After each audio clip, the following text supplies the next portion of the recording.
प्रस्तुत वीडियो में UP board कक्षा 12 विषय हिंदी काव्य का पाठ 5 गीत प्रस्तुत है। इसकी कवित्री महादेवी वर्मा है। प्रस्तुत गीत 1 में प्रथम पद में कवित्री महादेवी वर्मा ने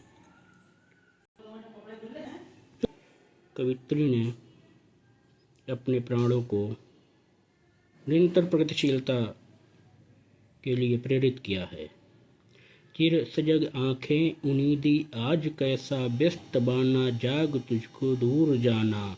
अचल हिमगिरी के हृदय में आज चाहे कंप होले, या प्रलय के आंसुओं में मौन अलसित व्योम रोले। आज पी आलोक को डोले तिमिर की घोर छाया, जाग या विद्युत शिखाओं में निठुर तूफान बोले। पर तुझे है नाश पथ पर चिन्ह अपने छोड़ जाना, जाग तुझको दूर जाना। प्रस्तुत पद में कवित्री महादेवी वर्मा ने अपने प्राणों को निरंतर प्रगतिशीलता और कर्तव्य निष्ठा के प्रति प्रेरित करते हुए कहा है कि चिर सजग आँखें उनीदी, कि चिरकाल से आदिकाल से ही सजग अर्थात निरंतर जागरूक रहने वाले नेत्र आज उनीदी, आज नेत्रों से परिपूर्ण हैं, अलसाई हुई हैं। आज कैसा व्यस्त बना, और आज इतना यह शरीर इतना अव्यवस्थित क्यों है, इतना आलस्य से परिपूर्ण क्यों है, इतना आलस क्यों है। जाग तुझको दूर जाना, हे मेरे प्राण तू जागृत हो जा, क्योंकि तुझको बहुत लंबी प्रगति यात्रा संपन्न करनी है। अचल हिमगिरी के हृदय में आज चाहे कंप होले, आज चाहे अचल अथवा निश्चल बिल्कुल भी हिलने नहीं वाला जो हिमालय है, उसके हृदय में आज चाहे कंपन हो जाए, चाहे आज उसमें भी हलचल हो जाए। या प्रलय के आंसुओं में मौन अलसित व्योम रोले, या आज प्रलय आ जाए तो उसके आंसुओं में मौन रहने वाला आलस्य रहित व्योम अर्थात आकाश ही रोले। आज पी आलोक को डोले तिमिर की घोर छाया, चाहे आज आलोक अर्थात प्रकाश को मानो पी करके तिमिर अर्थात अंधकार की छाया, घनघोर छाया चाहे डोलने लगे।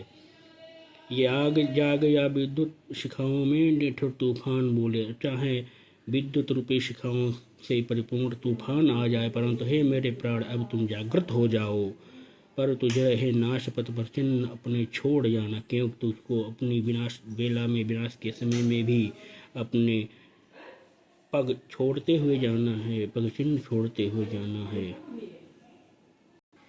हे मेरे प्राण तू जागृत हो जा, क्योंकि विषम परिस्थितियों में भी तुझको निरंतर प्रगति यात्रा करनी है। चाहे तूफान आए, चाहे पर्वत गिर जाए, चाहे आकाश पातालिक हो जाए, परंतु किसी भी स्थिति में तुझको रुकना नहीं है।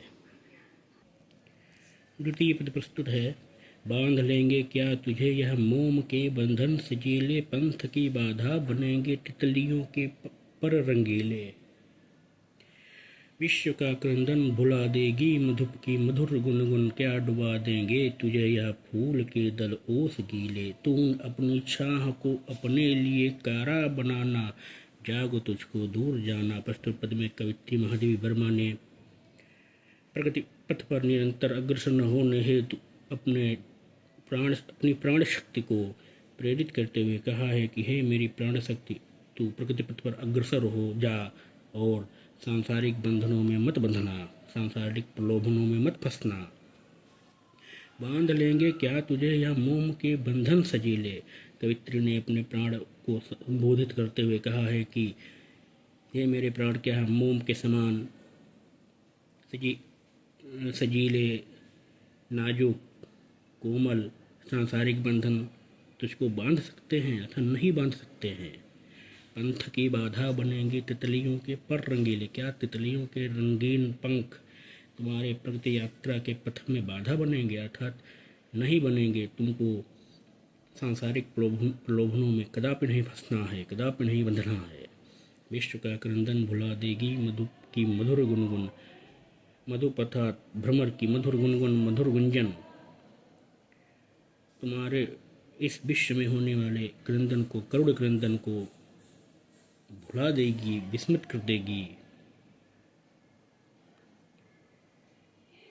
क्या डुबा देंगे तुझे यह फूल के दल ओस गीले, अथवा क्या प्रातःकालीन ओस से गीले हुए पुष्पों के ये दल अर्थात पंखुड़ियाँ तुमको इस संसार सागर में डुबा देंगे। अर्थात ऐसा नहीं होगा। तुम अपनी छाया को अपने लिए कारा बनाना है मेरे प्राण, तुम अपनी छाया मात्र को भी अपने लिए कारागार अर्थात बंधन मत बनाना, उसमें मत फंसना। जाग तुझको दूर जाना है प्राण, मेरे प्राण तुम जागृत हो जाओ, क्योंकि तुमको लंबी यात्रा संपन्न करनी है, तुमको दीर्घ प्रगति पथ पर जाना है। तृतीय पद प्रस्तुत है। इसमें भी कवित्री महादेवी वर्मा ने प्रगति पथ पर चलने वाले पथिक साधक को सांसारिक बंधनों से मुक्त होने की प्रेरणा दी है। वज्र का और एक छोटे अश्रु कड़ में धो गलाया, दे किसे जीवन सुधा दो घूंट मदिरा मांग लाया। सो गई आंधी मलय की वात का उपधान ले, क्या विश्व का अभिशाप किया चिरनीद बनकर पास आया। अमरता सुत चाहता क्यों मृत्यु को उर में वसाना, जाग तुझको दूर जाना।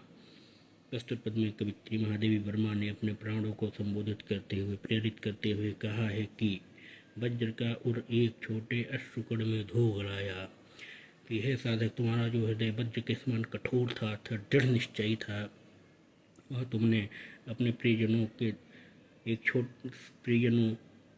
के रोने पर निकले हुए एक छोटे से आंसू के कण से मानो गला दिया है। तुम अपने प्रियजनों के आंसुओं को देख करके विचलित हो गए हो, अपने निश्चय से विमुख हो गए हो। दे किसे जीवन सुधा दो घूंट मदिरा मांग लाया।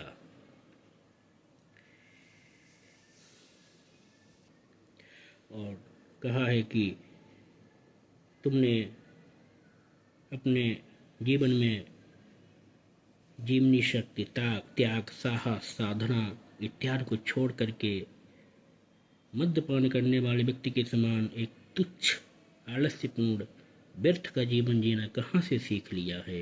मानो क्या तुम उस मद्यप से, शराबी व्यक्ति से दो घूंट मदिरा मांग लाए हो, जिससे तुम उसके प्रभाव में आ गए हो और वैसे ही बन गए हो।